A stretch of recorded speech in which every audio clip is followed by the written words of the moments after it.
Welcome back. As always, the timestamps are in the description box, and let's get right to it. Story number 1.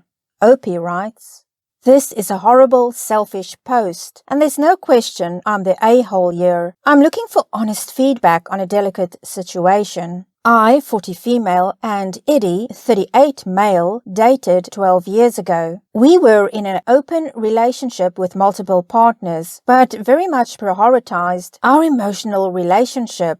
We both identify as being non-monogamous and are members of the kink community. Thing is, at a crucial point in our relationship, Eddie met someone, Sophie, 37 female, and ended up leaving me for her. Within a year, they were married and expecting a baby. Through a number of ups and downs, I've remained in contact with them and consider them to be good friends. Sophie is conservative, religious, liked by his parents, a great mother to their children, and strictly monogamous. I'm progressive, never really focused on settling down or starting a family, atheist, gender fluid, and always seeking freedom. A couple of months ago, Eddie contacted me out of the blue in a state of distress. Eddie hates his life. Sure, he loves Sophie and his kids, but he doesn't like the conservative Christian life she demands. He hates church. He misses having multiple partners. He feels stifled by Sophie's perception of gender roles and concerned about how it's impacting their kids.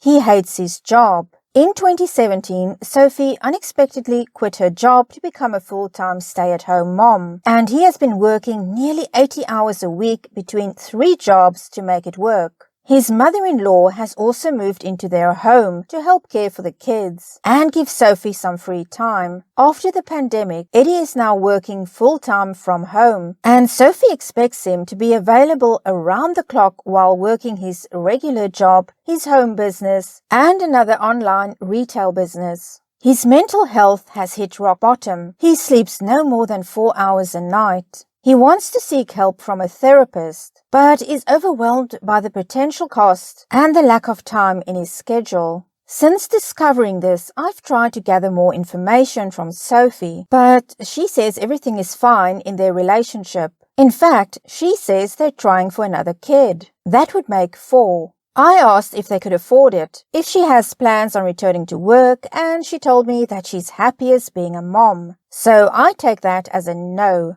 Eddie has asked to, quote, run away, unquote, with me. I live over 2,000 miles away, and I'm not at all prepared to be saddled with his family drama, nor do I want to be responsible for ending their marriage. I've been trying to help him locate a therapist that will fit into his schedule and find some alternative solution, but nothing has panned out.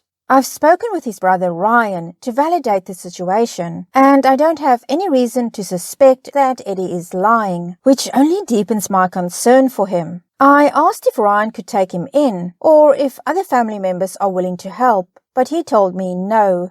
Their family frowns on divorce and would probably disown him if he leaves Sophie. Ryan also doesn't have the space available in his 1-bedroom apartment to accommodate Eddie.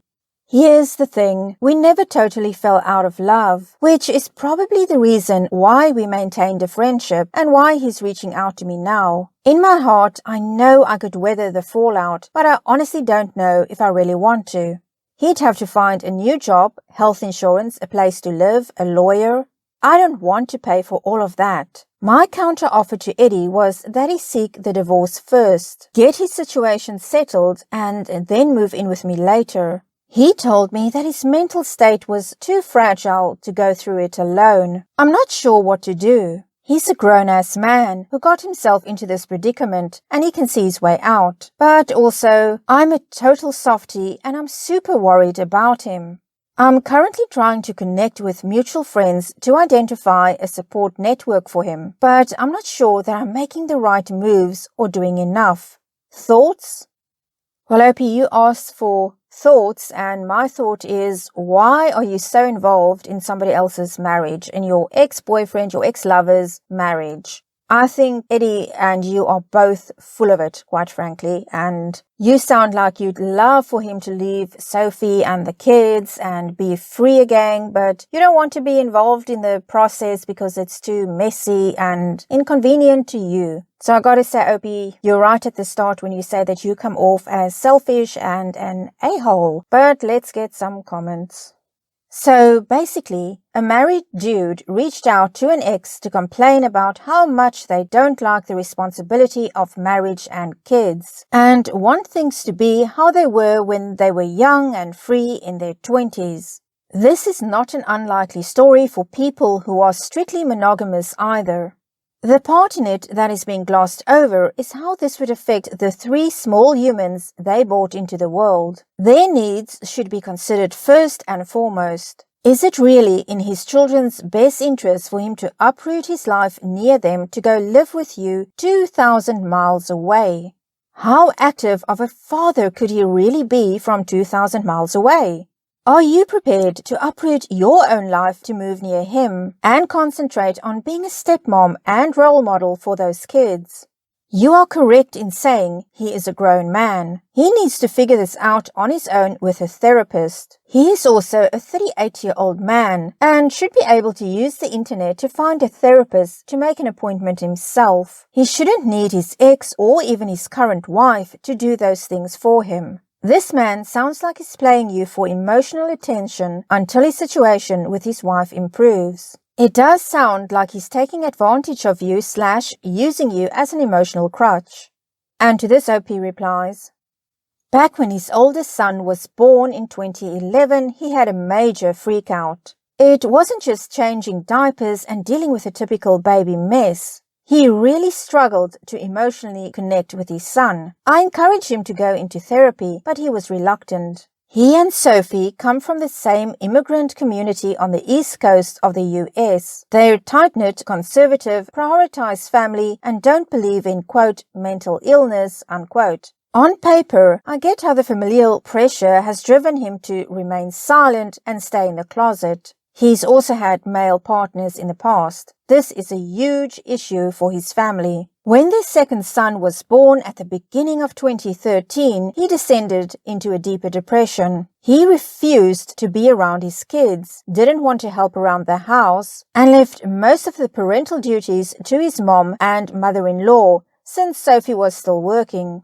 He tried to talk it out with me instead of a therapist, but I refused to be his ear. I don't have kids of my own. I'm not qualified to dispense advice on the matter, and he needs to deal with his own issues. From 2013 to 2014, things started to improve. He made a bigger effort to bond with their children and spend time with them. He was seeing a counselor without his parents knowing, but it was an inconsistent arrangement and not regular therapy. I generally visit them a couple of times a year, aside from the pandemic, and it seemed like things had improved and were going well. When Sophie quit working in 2017, things became noticeably more difficult financially. He started an eBay business to help make ends meet and worked at the local supermarket on the weekends in addition to his normal job as mid-level manager for a small software development firm. Sometimes I'd send them money for groceries and necessities, and I even helped to fund a family vacation before their third child was born in 2018.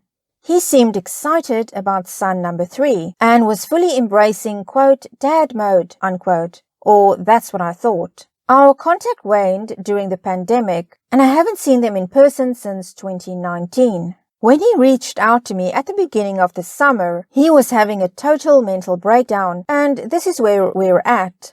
I'm not at all sure what role he should play in the lives of his kids, or if staying with Sophie would be the best thing for them. He absolutely needs therapy, but he refuses to go anywhere close to home. I have no contact with my family after I survived an abusive childhood, so I can say that I understand his reluctance. He knows better than I do how they would react if they found out these things about him, and I think he's primarily afraid of being disowned. As for being a potential stepmom, I can do it. I helped raise my ex-girlfriend's son after she abandoned him. He lived with me while in high school. I'm currently assisting him with college and he'll be graduating next year. I expect him to come home for a bit too, so that's something else that I have to consider. Regarding marriage or a long-term solution with Eddie, I really don't know. It's a big step for me to even consider marriage or a traditional family. I'd feel more comfortable if he were more proactive in initiating these big changes and seeking guidance from a qualified professional. Then I'd fully entertain the idea of being together. Is it just a midlife crisis?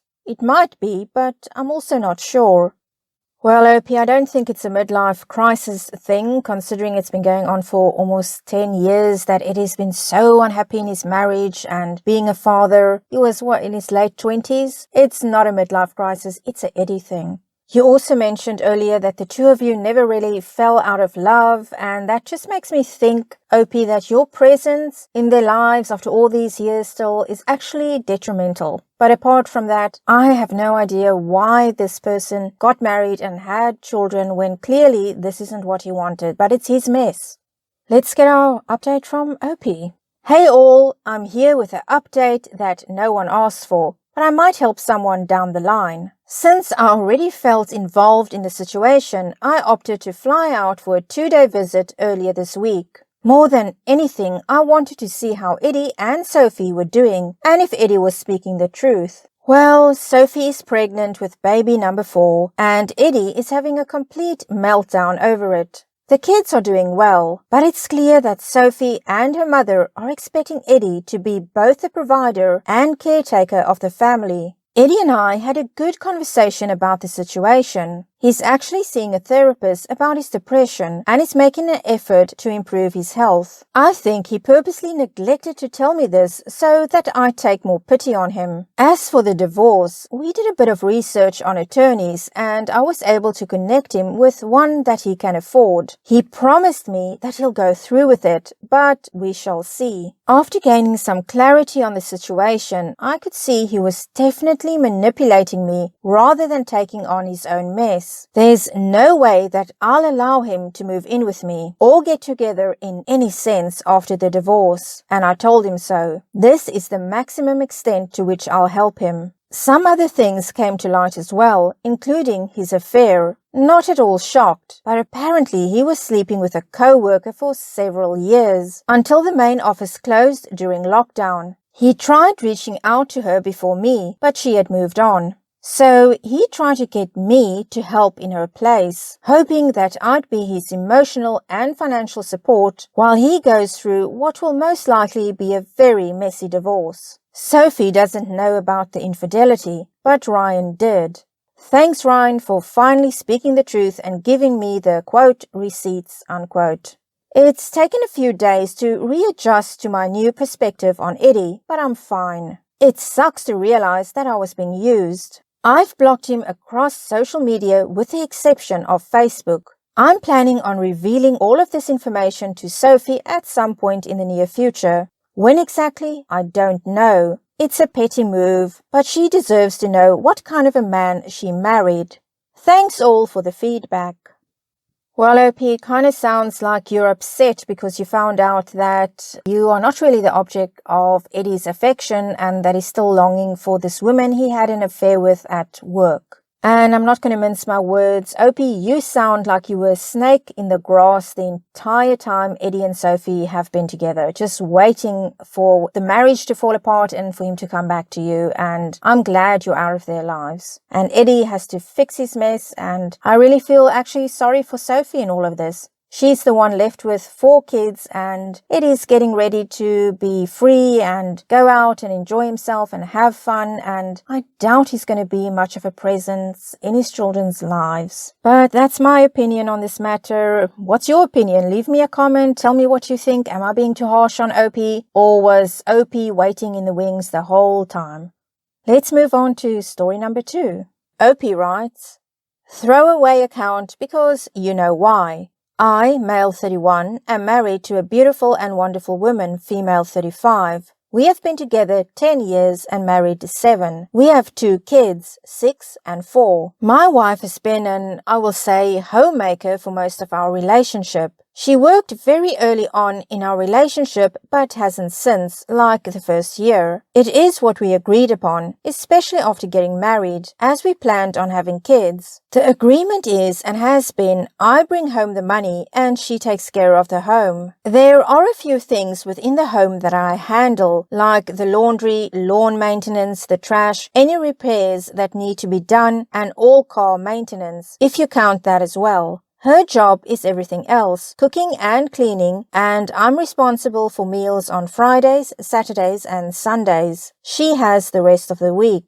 My wife has never been very well organized or really financially literate. I handle all the finances, which isn't a problem as I have a background in it, and my wife will admit she's terrible with money. Also, her upbringing has a lot to do with her bad financial habits. Despite that, we have joint accounts, and she has access to all money, and I keep her updated on everything. Although at times I'm unsure why she doesn't remember much of what we discuss. So I make pretty good money, mid-six figures, in a medium cost living state. We are very comfortable. My wife is terrible at maintaining cleanliness in the home. Our home is constantly cluttered and messy. She is constantly taking something and not putting it back where it goes. When she cooks, food is constantly left out and not properly disposed of, sometimes for days. When she does put food up or store it in the fridge, it will be in there for months. There is food in our fridge right now from February. I constantly feel like I have 3 kids instead of 2. I feel like my relationship has been death by 1,000 cuts. I am a calm person by nature, it's just who I am. When we were younger and would argue, my wife would do whatever she could to get a rise out of me. Like she wanted me to yell and curse, but it's just not who I am. We can have a disagreement and be civilized about it. She has poured bleach all over my clothes, busted my lip, and even constantly sprayed Febreze in my face when I told her I was done talking until she calmed down. I feel my wife is not upholding her end of the bargain. We are both there for our children. Neither of us does more on the parenting side of things. I had begun to think my wife was just lazy and didn't care. After years of telling my wife that we should get help, whether together or separately, she did. I started seeing a therapist 2 years ago. Well, a few months ago, she was diagnosed with bipolar depression type 2 and an anxiety disorder on top of her ADHD. She has not taken medication for her ADHD in years as she does not like how it makes her feel. She has started taking medication for the other conditions though. It explains so much about a lot of her behavior, but it doesn't change all I went through and how I am feeling now. We have talked and talked and talked, but she is not changing. She gets very defensive in her defense at this point. I know I am not calmly approaching her anymore, but I tried that for years, and at this point, I'm just so damn frustrated. Not to mention, sex 90% of the time is initiated by me, but in fairness, she accepts. It would just be nice to feel wanted every now and again by her initiating it, which I told her. I am told because of her ADHD, she has trouble initiating tasks, which explains a lot, but doesn't make the past 7 years of frustration just go away. I don't know what to do. What I do know is that I love my wife and part of me does want this to work. The other part is tired and fed up, ready to just part ways as I'm starting to believe she isn't going to work to manage her conditions. Has anyone been through this or have any advice for a fed up husband? P.S. Sorry for rambling. OP, I don't have any advice for you. Clearly, this relationship has become abusive in different forms, and I can understand that you're frustrated and that you're tired. And the thing is, what can you do when somebody doesn't want to get help for themselves? There's only so much you can do. You cannot control somebody else's behavior. So I think you have some decisions to make here, some very big and difficult decisions. Let's get some comments. Maybe consider asking her to get a job. It feels unfair that you are holding up your end of the bargain and she isn't. Maybe she feels unfulfilled and bored and needs to do something with herself to feel a passion for life again. Does she have any hobbies? Perhaps if she gets a job, she can use that extra money to pay for a babysitter/house cleaner. OP replies, Yes, she does have hobbies. She likes working out, mostly yoga, and writing poetry. She also loves to sew and crochet. She has 2 very nice sewing machines. I've thought about asking her to get a job, but I'll be honest with you, I'm too afraid to do it. And another comment, I doubt she was a stickler for cleanliness before marriage. She was likely always lax, always overly relaxed. Now with 2 kids at home, it's become more apparent. She's not cut out to be a housewife then, because she's literally not doing anything a housewife does. Her responsibilities aren't that much, but she's not doing them. And because she hasn't worked in years, if you did divorce, she would take you to the cleaners and win. This has turned into a win-win for her and a lose-lose for you, and it's your own fault. You let her take advantage of you for years. It would have been easier if you divorced her 5 years ago. Now you're deeper in the hole. I'd get out while I still could, divorce her, pay her alimony. Once the divorce is finalized, try to figure out how to make more money. If you're smart enough to be in the mid-6 figures, you're smart enough to be in the mid-high. Restore your standard of living and start dating. You're 31. Otherwise, you're going to end up wasting the rest of your life in this relationship. And to this, OP replies, your comment kept me up most of the night. It really hit me. She has always been lazy, but I was okay with it when it was just us. Now with the kids and so many other responsibilities, and her not carrying her weight, I feel taken advantage of. I truly believe she loves me, but I'm starting to feel like it's not enough. And we have an additional comment from OP that sheds some light on this. She is a really wonderful person, very caring and loving. When she decides to take action, she can be productive, but it isn't often. She is not currently getting treatment for the ADHD.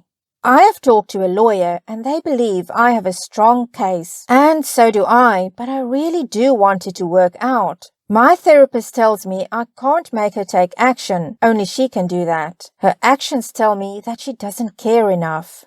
Verbally, she tells me she is trying and she does care, but nothing ever happens.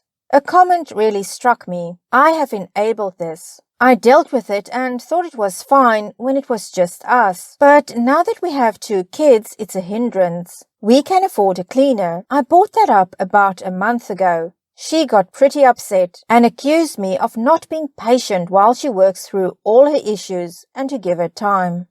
Well, that's all we have from OP about this, and hopefully it works out. There's a lot more going on here than just somebody struggling to be a housewife, obviously with bipolar, ADHD.